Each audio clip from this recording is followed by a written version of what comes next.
कूଅ बेढ़ा उपरे बसी कूଅ भितर को पकई दिंतु यही गोटे जिनिस को जीवन प्रत्येक दुख कष्ट एवं प्रत्येक धन संबंधित समस्या गुड़िक आपंकर दूर होगा सहित माँ लक्ष्मी कृपा आपण सबुदिन माँ लक्ष्मी आपण एपरी भाव कृपा करेंगे जे आपण हजार कौन लक्ष्य खेलिए। तेज फ्रेंड्स ए उपाय विषय जाना पूर्व प्रथम आपण ए कमेंट बॉक्स को जाई आपण पाखे कौन गोटे कूଅ अच्छी कि ना ताहा आमको जनातु कहीं आज आम जो उपाय विषय कहूँ जाऊँ से उपाय करने आपण पाखे कूअटे रही निहाती आवश्यक। आदि आपण पाखे कौन कूଅ न थाए तेरे आपण ए उपाय को किपर भाव में करेंगे ताहा जानापी भिडियो को संपूर्ण शेष पर्यंत देखूँ। फ्रेंड्स आपण गोटे सठिक मुहूर्त से कूଅ बेढ़ा उपर बसी से कूଅ भितर को आप एपरी गोटे गुप्त जिनिस पकड़े जहाँ तंत्रशास्त्र उल्लेख अच्छी आपन को 100% भाव में भरोसा दूसरी कि जदि आप तंत्रशास्त्र मुताबक सठिक विधि में ए प्रयोग कर दिखती तेज आपण जीवन में जहाँ कौन भी समस्या आसू किंतु धन संबंधित समस्या केबे भी आसबनी। ए प्रयोग को आप करदे परठारू ही आप हजार लक्ष्य कौन आवश्यक पड़े कोटी आप खेलिया लगे केवल थरुटे मात्र ए प्रयोग को जदि आप सठिक विधि कर दिखती तेज आप एपरी मानिक चलती जे से ही मुहूर्त ही आपण जीवन को धन आसार प्रत्येक रास्ता गुड़िक खुलीज आउ जो सब धन आपण जीवन को आसो से वृद्धि घटो। जदि आपण जीवन में कौन कारोबार बा व्यवसाय बंद पड़ जाए तेज आप उपाय को करदे एपरी गोटे चमत्कारी प्रयोग जहाँ केवल आपण जीवन उपर नुहे बरम आपण परिवार प्रत्येक सदस्य जीवन में एक चमत्कारी एवं एक अद्भुत परिवर्तन आनीदेव। ए प्रयोग घर प्रत्येक वास्तुदोष को दूर करने सहित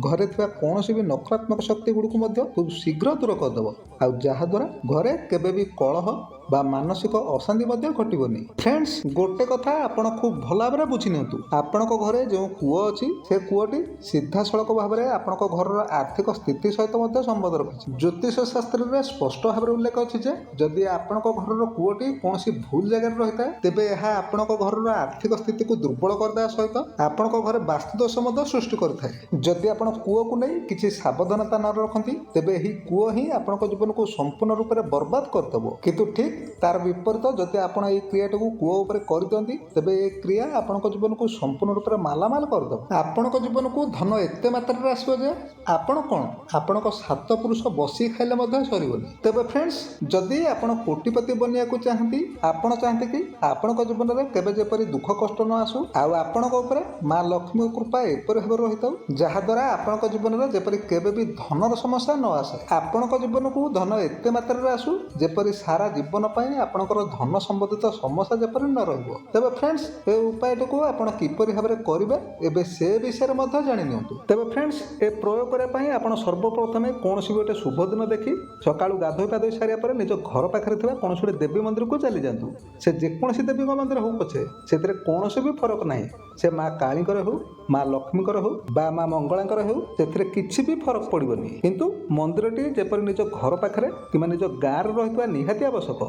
आपण देवी मंदिर में पहुंचा पर देवी को प्रथम प्रणाम करी खंडा आसन बिछाई से आसन उपर आपण देवी सामने पद्मासन में बसी जातु आउ देवी को निज मनोकामना को जणाई निज इष्ट को स्मरण करने सहित आपण एही मंत्र को संपूर्ण 11 माला बा 1188 थर निश्चय जप करंतु। मंत्रटी जेहेतु गोटे छोटिया मंत्रटी तेणु एथिपाई आपण को घंटे रु 2 घंटा पर्यंत समय मध्य लागि पारे आउ मंत्र को आपण जप कर सारे पर आपण सीधा एक मुहां घर को चली आसंतु आउ ए कूअर प्रयोग को आपण सेही दिन राति ठारू ही आरंभ करेंगे। संध्या बुड़ी जिते राति हो आपण प्रथमे निज गोड़ हाथ को धोई सारिया पर खंडे शुद्ध वस्त्र को पिंधि आपण निज कूଅ पाखक चली जातु। आपण कूଅ पाखक जिबा पर आपण कूଅ पाखरु हेउ किंबा कूअर आक पाखरु गणी गणी आपण 108टी माटी खंड को गोटे आणतु। मन रखे जाए आपण केवल माटीर टुकड़ा को ही आनिबे सेथरे जेपरि कोनोसी भी गोड़ी रहि न थाए आउ माटी टुकड़ा आपण 108 खंड ही आनिबे। आपण से 108टी माटी टुकड़ा को आनी सारिया पर से माटी टुकड़ा गुडको आपण निज हाथ में धरी आपण निज कूअर बेढ़ा उपर बसी जातु। कूअर बेढ़ा उपर आपण एपरि भाव में बसिबे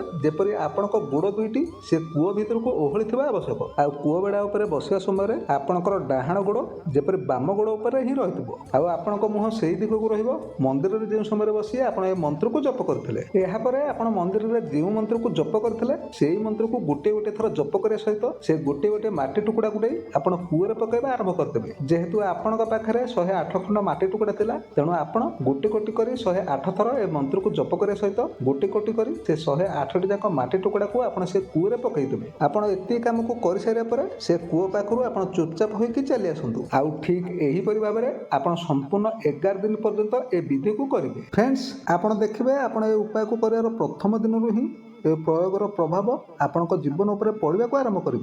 ଆପଣଙ୍କ ଜୀବନକୁ ଧନ ଏତେ ମାତ୍ରାରେ ଆସିବ ଯେ ଯାହାର କଳ୍ପନା ମଧ୍ୟ ଆପଣ କରିନଥିବେ। ଆପଣ ଯେଉଁ ବି କାମରେ ହାତ ଦେବେ ସେ କାମ ଆପଣଙ୍କର 100% ସଫଳ ହେବା ସହିତ ଏକ ଅଦୃଶ୍ୟ ଶକ୍ତି ଆପଣଙ୍କୁ ପରୋକ୍ଷ ଭାବରେ ଆସିକି ସାହାଯ୍ୟ କରିବେ। ଆପଣ ଯଦି ସଠିକ୍ ଭାବରେ 11 ଦିନ ପର୍ଯ୍ୟନ୍ତ ଏ ପ୍ରୟୋଗକୁ କରନ୍ତି ତେବେ ଆପଣଙ୍କ ଜୀବନରେ ଆଉ ଧନ ସମ୍ବନ୍ଧିତ କୌଣସି ବି ସମସ୍ୟା ରହିବନି। ସ୍ୱୟଂ ମା ଲକ୍ଷ୍ମୀ ନିଜେ ଆସି ଆପଣଙ୍କ ଘରେ ବିରାଜମାନ କରିବେ। ତେବେ ଫ୍ରେଣ୍ଡସ୍, ଯଦି ଆପଣଙ୍କର ନିଜର କୌଣସି କୂଅ ନଥାଏ କିନ୍ତୁ ଆପଣ ଏ ପ୍ରୟୋଗଟିକୁ କରିବା ପାଇଁ ଚାହୁଁଥାନ୍ତି ତେବେ ଆପଣ ନିଜ ଆଖପାଖରେ ଏପରି ଗୋଟେ କୂଅଟିଏ ଖୋଜନ୍ତୁ ଯେଉଁ କୂଅ ଉପରେ ଆପଣ ଏ ଉପାୟକୁ କରିବା ସମୟରେ ଆପଣଙ୍କୁ କେହି ଆସି ଯେପରି ଡିଷ୍ଟର୍ବ ନ କରନ୍ତି ଆଉ ଆପଣ ଏ କ୍ରିୟାଟିକୁ ଖୁବ୍ ସହଜରେ ଯେପରି କରିପାରନ୍ତି। କିନ୍ତୁ ଯଦି ଆପଣଙ୍କର ନିଜର କୂଅ ଥାଏ ତେବେ ଆପଣ ଏ କ୍ରିୟାଟିକୁ ଖୁବ୍ ସହଜରେ ଆଉ ବିନା କୌଣସି ବି ବାଧାରେ ଆପଣ ସଠିକ୍ ଭାବରେ ସମ୍ପନ୍ନ କରିପାରିବେ। ମନେ ରଖିବେ ଯେ ଏ କ୍ରିୟା ସମ୍ପୂର୍ଣ୍ଣ 11 ଦିନର କ୍ରିୟା। ଆପଣ ସେହି 11 ଦିନ ପର୍ଯ୍ୟନ୍ତ ଏ ମନ୍ତ୍ରକୁ ମନ୍ଦିରରେ ଜପ କରିବା ସହିତ ସେହି 11 ଦିନ ପର୍ଯ୍ୟନ୍ତ ଆପଣ କୂଅ ପାଖରେ